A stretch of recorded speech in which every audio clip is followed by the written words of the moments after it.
Monsieur le ministre de l'économie, vous êtes encore de retour avec des projets de financement, de prêts. Et là, je m'adresse au gouvernement mauritanien. Ce gouvernement qui est un gouvernement criminel, je pèse bien mes mots, qui prend des dettes sur des générations qui seront remboursées sur 30 ans. Il n'y a aucune logique, aucune base, aucun suivi. La jeunesse mauritanienne, aujourd'hui, elle a traversé toutes les frontières pour aller du Nicaragua vers les États-Unis. Après le soulèvement du député sénégalais Guy Marius Sagna au Parlement de la CEDEAO, qui finalement s'est terminé par une bagarre avec Adjaratou Traoré, c'est le tour maintenant de ce député mauritanien de dénoncer les pillages et détournements de fonds organisés par les dirigeants africains. Merci d'être venu sur ma chaîne. Ici, nous parlons de géopolitique et politique africaine. Donc, si c'est un sujet qui vous intéresse, n'hésitez pas à vous abonner afin de ne plus louper nos prochaines vidéos. Bref, l'heure de l'Afrique panafricaniste a sonné. Suivez cette vidéo jusqu'à la fin et n'oubliez pas de laisser vos avis en commentaire. De loi, il y a 32 milliards 700 millions d'Ouguiya qui vont être empruntés sur le dos des générations futures mauritaniennes que vous êtes en train de sacrifier. Votre gouvernement, c'est un gouvernement corrompu et qui soutient la corruption. Et la preuve, je vais la montrer ici, ce soir, ce matin. Les preuves ne manquent pas, parce que j'ai pris le temps d'illustrer tout cela. Et ici, je m'adresse aux députés. Prenez vos responsabilités.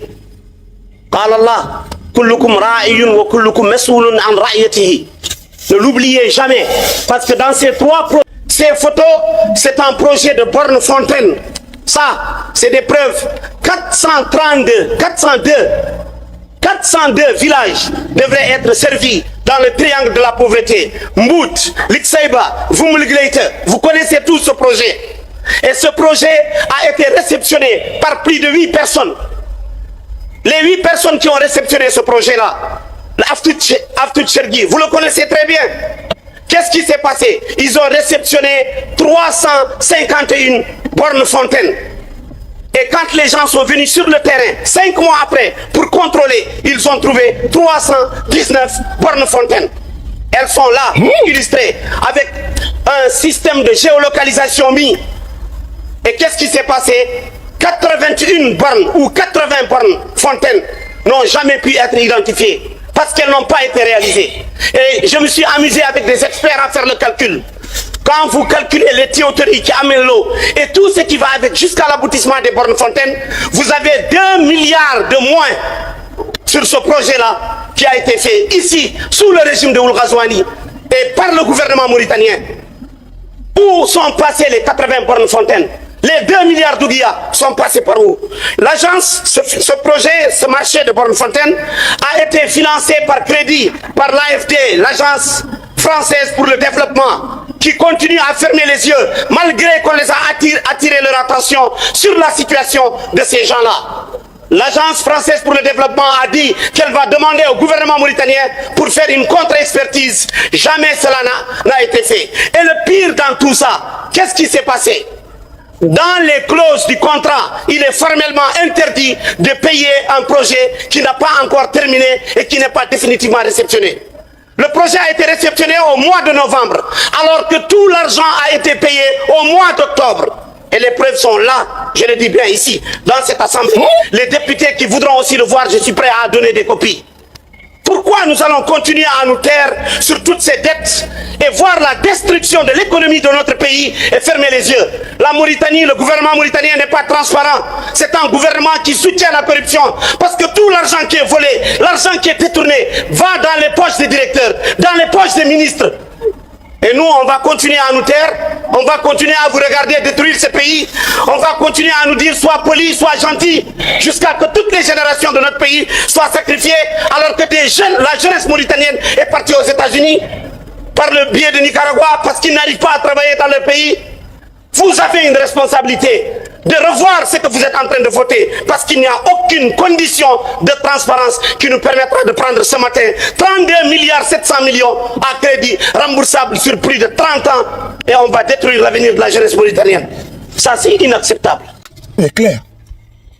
Quand on a à la tête de nos pays des capitalistes, des corrompus, des vendus, des voleurs, des pilleurs, des prévaricateurs, il faut avoir des hommes qui ont du courage pour dénoncer. Il faut avoir des femmes qui ont le courage pour dénoncer. Parce qu'on a à la tête de nos pays, en Côte d'Ivoire, Mauritanie, Bénin, et j'en passe, des voleurs. Des voleurs. Allez-y voir en Côte d'Ivoire, près de 35 000 milliards de dettes. Quand tu parles de ça, on donne la dette, le crédit à celui qui est solvable.